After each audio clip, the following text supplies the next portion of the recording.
पहा नवीन एपिसोड्स एकदम add free. नमस्कार खवय्यांनो, सुस्वागतम। फार मनापासून तहे दिल से मी तुम्हा सगळ्यांचं स्वागत करतो झी मराठीवरच्या ताज्या आणि गरमागरम कार्यक्रमात, ज्याचं नाव तुम्हाला माहिती आहे आम्ही सारे खवय्ये। गेली अनेक वर्ष आपण खवय्यगिरीची परंपरा करतोय, हो की नाही। याच स्वयंपाकघरात अनेक ताईंनी, मावशांनी, काकूंनी, महिलांनी हजारो पदार्थ केले आणि त्या हजारो पदार्थांच्या चवी तुम्ही चाखल्या, कारण ते सगळे पदार्थ तुम्ही घरी करून पाहिले। तुम्हाला माहिती आहे, आम्हाला अशा अर्थाची सुद्धा पत्र येतात की आजपर्यंत आम्ही सारे खवय्येमध्ये जेवढे म्हणून पदार्थ दाखवले गेले त्याची डायरी लिहून ती मेंटेन करून त्यातनं पाहून पदार्थ करणाऱ्या अनेक गृहिणी घराघरात आहेत। किती छान गोष्ट आहे। म्हणजे आपण सांगितलेली गोष्ट एखाद्या व्यक्तीला लिहून घ्यावीशी वाटते, ह्याच्यापेक्षा वेगळा आनंद काय। त्यामुळे ही परंपरा आपण कायम ठेवूया आणि आज या स्वयंपाकघरात या अक्षय पात्रामध्ये वेगवेगळे पदार्थ बघूया आणि तुम्हाला छान छान रेसिपी आज दाखवूया। ओके, चला सुरुवात करूया आजच्या भागाला। पण त्याआधी एक माहिती म्हणून सांगतो की चोचले जिभेचे आणि लाड मुलांचे ही सिरीज आपण साजरी करतो आणि सध्या स्वरा गेली गाण्याच्या परीक्षेला। तालीम तर जोरदार झाली आहे, बघूया परीक्षेमध्ये आता कसे मार्क्स मिळतात। पण त्याआधी मधुराजींचं स्वागत करूया, गप्पा मारूया आणि पदार्थ बघूया। नमस्कार। नमस्कार, कशा आहात तुम्ही? खूप छान। आणि आता जसं तुम्ही म्हणालात की अगदी मी त्याबरोबर सहमत आहे की अनेक वर्ष महिलांचे लाड पुरवले आहेत आम्ही सारे खवय्येने, आणि त्यातली मी पण एक श्रोत्री आहेच। आणि जसं तुम्ही म्हणालात तसं मी पण त्याचे इन्ग्रेडियंट्स, मेथड हे अनेक वर्ष नमूद केलेले आहेत, टिपून ठेवलेले आहेत। किती भारी। म्हणजे मधुराजी ज्या आज अप्रतिम शेफ म्हणून सगळ्या जगात माहिती आहेत, सोशल मीडियावरून म्हणा किंवा तुमच्या कामामुळे म्हणा, त्यांना कुठेतरी आम्ही सारे खवय्येनी मदत केली, हो की नाही? अगदी अगदी। आणि हा एक प्लॅटफॉर्म असा आहे ना की तो काळ असा होता की सगळे असे बाहेरचे पदार्थ आणून बनवा, पण आम्ही सारे खवय्ये हा एक असा प्लॅटफॉर्म होता की जिथे हाताखालचे जे पदार्थ आहेत तेच वापरा आणि चमचमीत रेसिपी बनवा। बरोबर आहे। मी ना नेहमी असं ह्या कार्यक्रमात म्हणतो की नव्याची कास तर धरायचीच, पण जुन्याचा पदर सोडायचा नाही। असा हा कार्यक्रम आहे। नव्याची कास धरायचीच, जुन्याचा पदर सोडायचा नाही, आणि ते करत करत चालणारी आपली ही परंपरा आहे, हो की नाही। तुम्हाला एक माहिती म्हणून सांगतो, आनंदाचीच गोष्ट आहे, स्वरा गेली गाण्याच्या परीक्षेला, त्याच्यामुळे आज मी एकटाच खाणार आहे आणि पदार्थ तुम्ही करणार आहात। पण मी आज स्वराला मिस करेन। ठीक आहे, काय करणार आहात तुम्ही आज? आज आपण एकतर गाजराचा पुलाव, कारण आता हिवाळा सुरू आहे, गाजर खूप प्रमाणात उपलब्ध आहेत। हलवा खाऊन कंटाळा आला असेल तर आता पुलाव बनवूया। बरोबर। त्यानंतर रॅप एक प्रकार, तो आता प्रचंड ट्रेंडिंग आहे सोशल मीडियावर। तुमची घरातलीच पोळी घ्यायची, हवे ते त्यामध्ये स्टफिंग घालून तो रॅप करायचा। क्या बात है। रॅप करण्यापेक्षा रॅप करा आणि पोट भरा। आणि गाजराचा पुलाव, पनीरचा रॅप आणि एक आपण लस्सी बनवतोय, पण त्यामध्ये ट्विस्ट आहे। क्या बात है, लस्सी जैसी कोई नहीं, हो की नाही। गाजराचा पुलाव हा पहिला पदार्थ आपण निवडलेला आहे। माझी आई गाजराची खीर सुद्धा छान करते, तो ती आता तुम्हाला नंतर कधीतरी सांगेन। पण तुर्तास चलो गाजर के पुलाव का साहित्य हम जान लेते हैं, उसके बाद बढ़ते हैं कृति की ओर। खूप छान हिंदी आहे, गाजरासारखंच आहे। गाजराची पुंगी वाजली तर वाजली, नाही तर मोडून खाल्ली, तसं माझं हिंदी आहे। सांगा साहित्य। शिजवलेला भात आहे, किसलेलं गाजर, बारीक चिरलेला कांदा, कोथिंबीर, लाल तिखट, किसलेलं आलं, जिरं, हिरव्या मिरच्या, चवीपुरतं मीठ, धनेपूड, काजू, खडे मसाले वेगळे वेगळे, आणि त्याचबरोबर गरम मसाला। आता ह्याच्यामध्ये आवडीनुसार किंवा सीझननुसार काही भाज्या किंवा काही पदार्थ ऍड करू शकतो ना?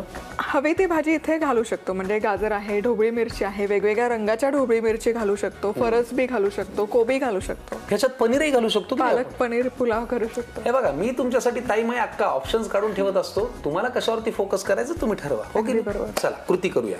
तर इथे तेल गरम करायला ठेवलेलं आहे, यामध्ये सगळ्यात आधी घालूयात जिरं। बर, चला जिरं आपण घातलं, पुढे जिरं छान फुललं की यामध्ये खडे मसाले घालूयात। तमालपत्र, चक्री फूल, मसाला वेलची, दालचिनी, हिरवी वेलची, लवंग आणि काळी मिरी। वा, असं सगळं सागर संगीत मसाले यात फुलासारखे, आणि बारीक चिरलेला कांदा, हिरवी मिरची अगदी म्हणजे तुम्ही उंचीसह टाकली तिच्या। बारीक तुकडे करून नाही टाकली, कारण मग ते खाताना दाताखाली येतात मिरच्या, त्यामुळे मग अशी उभे काप करून घातले. आता काय? आता आलं घालूयात किसलेलं. हे काय? धनेपूड, थोडासा गरम मसाला वा, आणि लाल तिखट, थोडंसं मीठ. मला खूप छान वाटतं तुम्ही अशी मदत करता ना. नाही काय आहे, मुळात मला स्वयंपाकाची आवड आहे. त्यात मी माझ्या आईला इतकं मन लावून स्वयंपाक करताना लहानपणापासून पाहिलं ना की मला ते असं जरा. किसलेलं गाजर. गाजर हलकसं चवीला गोड असतं, त्यामुळे आपण हिरवी मिरची घातली. अच्छा, बरोबर आहे. पण तुम्ही म्हणालात ते बरोबर आहे की ह्या दिवसामध्ये आपण गाजराचा हलवा करतो किंवा गाजराच्या वड्या करतो, खवा घालून गाजराची बर्फी सुद्धा करतो. पण गाजराचा पुलाव शक्यतो आपण ट्राय नाही करत. करून पाहायला काही हरकत नाही. आता यावर झाकण ठेवूयात. अच्छा. आणि 5 मिनिटं छान वाफवून घ्यायचं गाजर. बरं, तोपर्यंत आपण वाफ काढली की मग वळूया पुढच्या कृतीकडे. वा वा, गाजराच्या या मिश्रणाला छान वाफ आली. बरं, इकडे आपण फोडणी पात्रात तेल का तापत ठेवलंय? हे जे काजू आहेत ना, हे तळून आपल्याला त्यावर घालायचे आहे. पुलाव के ऊपर? हो. अच्छा, तांदूळ के ऊपर गाजर, गाजर के ऊपर काजू.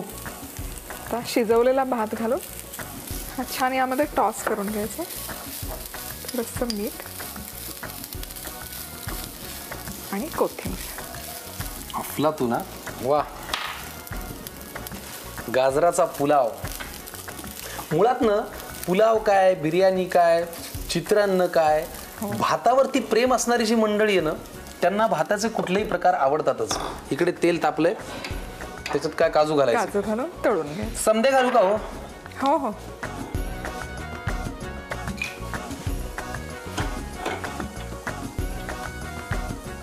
काजू तळून झाले की याच्यावरती घालायचं का फक्त? नंतर घालायचं जेव्हा आपण गार्निश करतो. अच्छा, तेव्हासाठी. होय, मग ठीक आहे, मग आपण गॅस बंद करूया. काजू छान लालसर होतील. पुलाव झाला? झाला. आता छान वाफ आलेली आहे.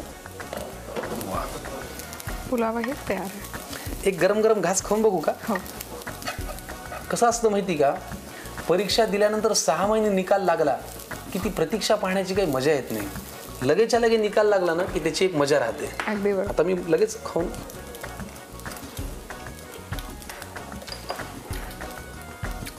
चविष्ट पुलाव झालेला आहे. पटकन लिहून घ्या गाजराच्या पुलावसाठी लागणारं साहित्य आणि कृती. आता गाजराचा पुलाव तयार करण्याची कृती पाहूया. प्रथम एका पॅन मध्ये तेल गरम करून त्यात जिरं घालावं, तमालपत्र, चक्री फूल, मसाला वेलची, दालचिनी, हिरवी वेलची, लवंग आणि काळी मिरी. आता त्यात बारीक चिरलेला कांदा, उभी चिरलेली हिरवी मिरची घालावी. कांदा व्यवस्थित परतून घेतल्यानंतर त्यात किसलेलं आलं, धणेपूड, थोडासा गरम मसाला, लाल तिखट आणि चवीनुसार मीठ घालावं. सगळं एकत्र मिसळून घ्यावं. आता त्यात किसलेलं गाजर घालावं. ते थोडंसं परतून पॅनवर झाकण ठेवून 5 मिनिटं वाफवून घ्यावं. आता झाकण काढून शिजवलेला भात, थोडंसं मीठ आणि बारीक चिरलेली कोथिंबीर घालून सगळं व्यवस्थित परतून मिक्स करून घ्यावं आणि झाकण ठेवून एक वाफ येऊ द्यावी. एका छोट्या कढईत तेल तापवून त्यात काजू तळून घ्यावे. हे काजू पुलावावर पेरून पुलाव गार्निश करावा. टेस्टी गाजराचा पुलाव खाण्यासाठी तयार आहे. वा, अप्रतिम असा गाजर पुलाव. मधुराजी, काय सुंदर पदार्थ करता हो तुम्ही. म्हणजे तेच पदार्थ आहे, तेच साहित्य आहे, पण मांडणी वेगळी आहे, हो की नाही? आता काय? आता पनीर रॅप बनवतोय. पनीर रॅप हल्ली म्हणजे हा तो वाला रॅप नाही, हा खायचा रॅप आहे. अच्छा, ह्याची फार फॅशन आली आहे म्हणे. हो, हे फार ट्रेंडिंग आहे. कारण काय होतं ना, एकतर खायला खूप सोपं पडतं. तुम्ही प्रवास करत असाल तर पटकन बनवून हातामध्ये घेऊन ऑन द गो खाऊ शकता. आणि भाज्या पण घालू शकता. म्हणजे भाजीपोळी, रोजचीच भाजीपोळी त्यामध्ये घालून तो रॅप इथे बनवू शकता. सांगा साहित्य. इथे पोळी आहे, घरात आपण ज्या चपात्या बनवतो त्याच. पनीर, कांदा, टोमॅटो, ढोबळी मिरची, मेयोनीज, बारीक चिरलेली कोथिंबीर, धनेपूड, गरम मसाला, लाल तिखट आणि मीठ. पनीर रॅप साठी लागणारं साहित्य पाहिले. फटाकन करूया कृती. क्या करेंगे? स्वादी भाजी बनवून घ्यायची पनीरची. पनीर रॅप आहे म्हणून जरा हे गाजर पुलाव इकडे ठेवतो. इथे पनीरच्या ऐवजी याच पद्धतीने कुठलीही भाजी करू शकतो. उकडलेला बटाटा घालू शकतो. अच्छा, आता काय? आता यामध्ये तेल घालूयात. बर, किती लागणार आहे बघा. बस. तेल गरम झालंय. तर यामध्ये बारीक चिरलेला कांदा सोनेरी रंगावर परतून घेऊया. चला, कांदा सोनेरी रंगावर परतून होईपर्यंत एक प्रश्न तुमच्यासाठी प्रेक्षकांपैकी एकाने विचारलेला आहे. यांचा मेसेज आहे औरंगाबादहून. नाव त्यांचं आहे मीना. या असं म्हणतायत की पुऱ्या जास्त तेलकट होऊ नये म्हणून काय करावं? पुरीसाठी जी कणिक मळतो ती थोडीशी घट्टसर मळायची. त्यामध्ये जर पाण्याचा अंश जास्त राहिला तर ते तेल खूप ऍब्झॉर्ब करतं. अच्छा. आणि सगळ्यात महत्वाचं म्हणजे जेव्हा आपण पुरी तळतो तेव्हा एक बाजू फक्त एका वेळेसच तळून घ्यायची, सारखी ती अलट पलट नाही करायची. कारण काय होतं ना, पुरी एकदा फुलली की त्याचा जो वरचा पापुद्रा असतो त्याला खूप छान अशी जाळी येते किंवा छिद्र येतात. त्यामुळे ती जर सारखी आपण बाजू त्याच्या बदलत राहिलो तर ती तेल खूप पिते आणि मग तेलकट होते. अच्छा, थोडक्यात तिला आधी पाणी पाजू नका आणि नंतर तेलात फार आंघोळ घालू नका. अगदी बरोबर. हो की नाही? एवढी छोटी आणि छान मस्त टीप आहे. पुऱ्या तेलकट होऊ नयेत म्हणून पाणी त्याच्यात कमी घाला. सैलसर मळू नका, घट्टसर मळा, कोरडी मळा आणि तेलामध्ये खूप आंघोळ घालू नका. बरं. टोमॅटो, थोडी ढोबळी मिरची. टोमॅटो आणि ढोबळी मिरची. आता यामध्ये मसाले घालूयात. त्यामध्ये आहे धनेपूड, गरम मसाला. गरम मसाला नसेल तर कुठलाही जो मसाला असतो तो घातला तरी चालेल. पावभाजी मसाला, पनीर मसाला, थोडंसं लाल तिखट. मध्ये थोडंसं पाणी घालूया. बरं. हे मिश्रण सुकं नाही होणार. बर, बस. फार नाही, खूप म्हणजे रॅप मधलं सारण गळायला नाही पाहिजे. बरोबर. घट्टसर पाहिजे ना ते थोडं. आणि यामध्ये आता घालूया पनीर.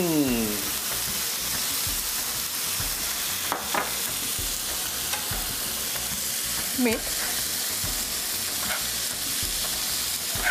वा.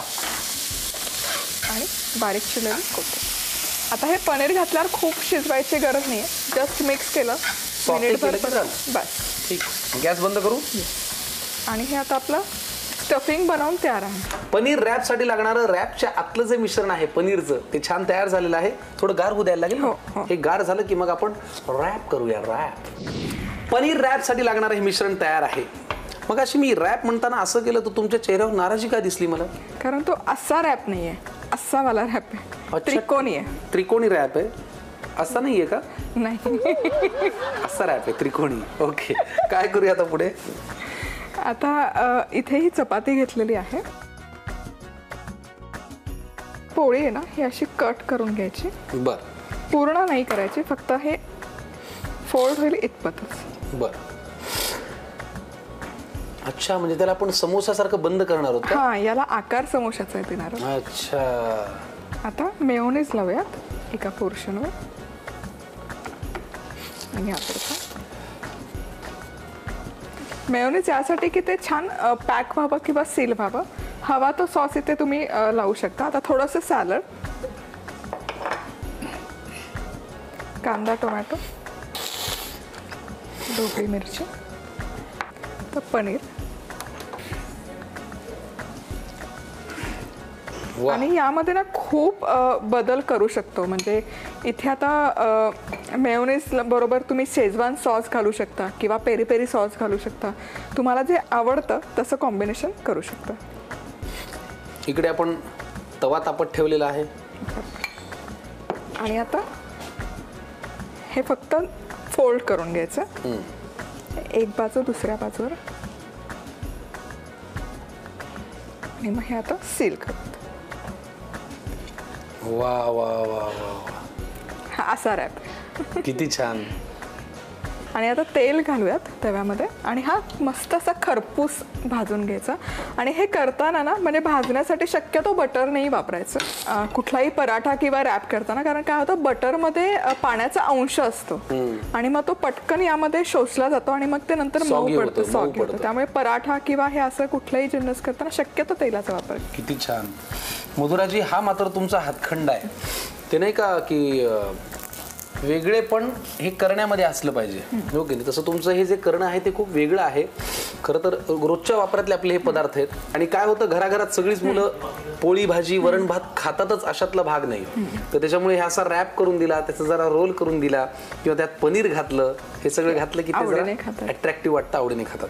काय करायचं ह्याला, तर हा दोनही बाजूने छान खरपूस होईपर्यंत भाजायचं. ठीक आहे. तर ही एक बाजू छान झाली की हे उलटवून, हो वा, मस्त खरपूस होतोय, पनीर रॅप तयार होतोय. पदार्थ खूप भारी आहे, घराघरातल्या लहान मुलांना नक्की आवडेल, कारण चोचले जिभेचे आणि लाड मुलांचे आहेत. पनीर रॅप अवश्य करून बघा. मधुराजी धन्यवाद. पहिला तयार झाला गाजर पुलाव, अब तयार हुआ पनीर रॅप. काय को तुम राह देख रेले, जल्दी लिख के लेको, जल्दी लिख के लेको नाही, जल्दी लेको लिख के. अरे मरने दो ना, लिख के लेको तुम. साहित्य आणि कृती. आता पनीर रॅप तयार करण्याची कृती पाहूया. प्रथम पनीरची भाजी तयार करण्यासाठी पॅनमध्ये तेल गरम करावं. त्यात बारीक चिरलेला कांदा घालून सोनेरी रंगावर परतून घ्यावा. त्यानंतर त्यात टोमॅटो आणि भोपळी मिरची घालावी. आता त्यात धणेपूड, गरम मसाला, लाल तिखट आणि अगदी थोडंसं पाणी घालावं. आता त्यात पनीरचे तुकडे आणि चवीनुसार मीठ घालावं. शेवटी बारीक चिरलेली कोथिंबीर पेरावी. पनीर रॅपसाठी लागणारं पनीरचं मिश्रण किंवा भाजी तयार आहे. आता तयार पोळी घेऊन तिला सुरीने मध्यापासून कडेपर्यंत एक कट द्यावा. अर्ध्या पोळीवर मेयोनीज पसरवावं. दुसऱ्या अर्ध्या भागातील पाव भागावर कच्चा कांदा, टोमॅटो आणि भोपळी मिरची घालावी आणि उरलेल्या पाव भागावर पनीरची भाजी पसरवावी. आता कट केलेला मेयोनीजचा एक भाग भाज्यांच्या भागावर ठेवावा. हा भाग पनीरच्या भाजीवर ठेवावा आणि उरलेला मेयोनीजचा भाग त्यावर ठेवावा आणि त्रिकोणी आकारात रॅप तयार करून घ्यावा. तव्यावर तेल घालून हा रॅप दोन्ही बाजूनी छान खरपूस भाजून घ्यावा. गरमागरम टेस्टी आणि हेल्दी पनीर रॅप तयार आहे. या या या, वाट कसली बघताय बघा. पनीर रॅप अप्रतिम पदार्थ आहे. मधुराजी तुम्ही ना कमाल करता बाबा. गाजराचा पुलाव काय, पनीर रॅप, बघा ना सगळं डोकावतंय आतून. खावंसं वाटतं की नाही. जरा बाजूला ठेवूया, पुढचा पदार्थ करूया. काहीतरी इंटरेस्टिंग दिसतोय. लस्सी बनवतोय आपण. वा, लस्सी. पण यामध्ये थोडासा ट्विस्ट आहे, रोज लस्सी बनवतो. रोज लस्सी. बरोबर. मग आपण आता इथून पुढे रोज ही लस्सी करणार. हो. किती छान. चला सांगा लागणारं साहित्य. दही आहे, गुलकंद, रोज सिरप, साखर लागली तर, आणि थोड्याशा गुलाबाच्या पाकळ्या गार्निशसाठी. लागणारं साहित्य पाहिलेलं आहे. कृती पहिल्यांदा काय करूया. अगदी पटकन होणारा लस्सीचा प्रकार आहे हा. वा. दही घेऊया. हो. रोज गोड काय करावं हा प्रश्न तुम्हाला पडत असेल तर रोज लस्सी हा पदार्थ नक्की बघा आणि तिथून पुढे रोज तुम्ही लस्सी करा, ती पण रोज लस्सी. यामध्ये रोज सिरप. हो हो हो हो हो हो. थोडंसं गुलकंद. हवं तर सुका मेवा पण घालू शकतो. मी आत्ता म्हणणार होतो, म्हणजे इथे शब्द होता की ड्रायफ्रुट्स आपण ऍड करू शकतो ना. आणि थोडंसं पाणी. पाणी. बताइए कितना. घाला. तुम्हाला माहितीये, मी असं ऐकलंय की लॉकडाऊनच्या काळामध्ये पंजाबमध्ये वॉशिंग मशीनचा खप वाढला होता, कारण तिथल्या लोकांनी वॉशिंग मशीनमध्ये लस्सी करायला सुरुवात केली होती. इतक्या प्रमाणात तिथे लस्सी लोक एकत्र येऊन खात होते, पित होते म्हणा, आणि त्याचा आनंद घेत होते. बरोबर. पण लस्सी ना खरं मिक्सर मध्ये करण्यापेक्षा तशी घुसळून प्यायची मजा जास्त. ती जी दह्याचं जे गुठळ्या येतात त्या खूप. आणि ती सुद्धा घुसळताना रवीने. पण रवी आज थोडा बाहेर गेला म्हणून आम्ही मिक्सर मध्ये करतोय.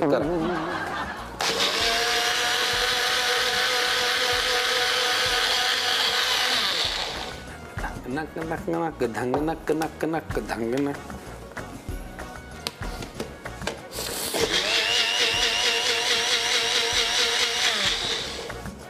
आणि हे तयार आहे. क्या बात है. स्वादचे जवळपास सगळे पदार्थ तुमच्या शर्टला मॅचिंग आहेत. हो खरंच की. क्या बात है. ओ हो हो हो. अफलातून. क्या बात है. आणि गुलाब. साखर आपण घातली होती का. नाही घातली, कारण गुलकंद पण गोड असतं, रोज सिरप पण गोडच असतं. साखर अगदी ऑप्शनल आहे. हां, ज्यांना खूप गोड खायला आवडतं ते घालू शकतात. क्या बात है. हे बघा, अजून काय पाहिजे. एकीकडे पनीर रॅप, एकीकडे लस्सी. मुलांना हे दिलं तर खरं सांगा, कुठल्या घरातला कुठला लहान मुलगा आई मी आज जेवणार नाही असं म्हणेल. शक्यच नाही. चोचले जिभेचे लाड मुलांचे ते सुद्धा पौष्टिक पदार्थ करून। मधुराजींनी आज बातों बातों में बहुत ही बढ़िया काम कर दिखा। दोस्तों तुम काय को रहा देखते, जल्दी लिख के लो ना, रोज लस्सी के लिए अलग अलग हमारा साहित्य और कृती। आता रोज लस्सी तयार करण्याची कृती पाहूया। प्रथम मिक्सरमध्ये दही, रोज सिरप, थोडंसं गुलकंद आणि अगदी थोडंसं पाणी घालून हे सगळं व्यवस्थित ब्लेंड करून घ्यावं। हे मिश्रण एका काचेच्या ग्लासमध्ये ओतून घ्यावं। त्यावर थोडंसं रोज सिरप आणि गुलाबाच्या पाकळ्या पेरून ही लस्सी गार्निश करावी। वाह, मधुराजींनी जे काही आज पदार्थ केलेत खरंच चोचले जिभेचे आणि लाड मुलांचे आहेत। कारण एक आहे गाजराचा पुलाव, दुसरी आहे पनीरची फ्रँकी आणि तिसरी आहे रोज लस्सी।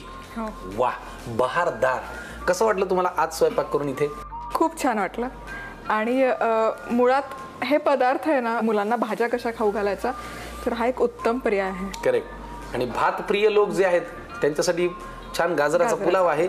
आणि ज्यांना जेवणानंतर शीतपेय आवडतं त्यांनी रोज लस्सी मात्र नक्की करा आणि रोज प्या, हो की नाही? रोज आपणही भेटत राहूया। आजच्या भागापुरतं धन्यवाद, तुम्हालाही धन्यवाद। भेटा आम्हाला पुढच्या भागात झी मराठीवरच्या याच ताज्या गरमागरम वाफाळत्या आणि थंडगार सुद्धा भागात, ज्याचं नाव आहे आम्ही सारे खवय्ये।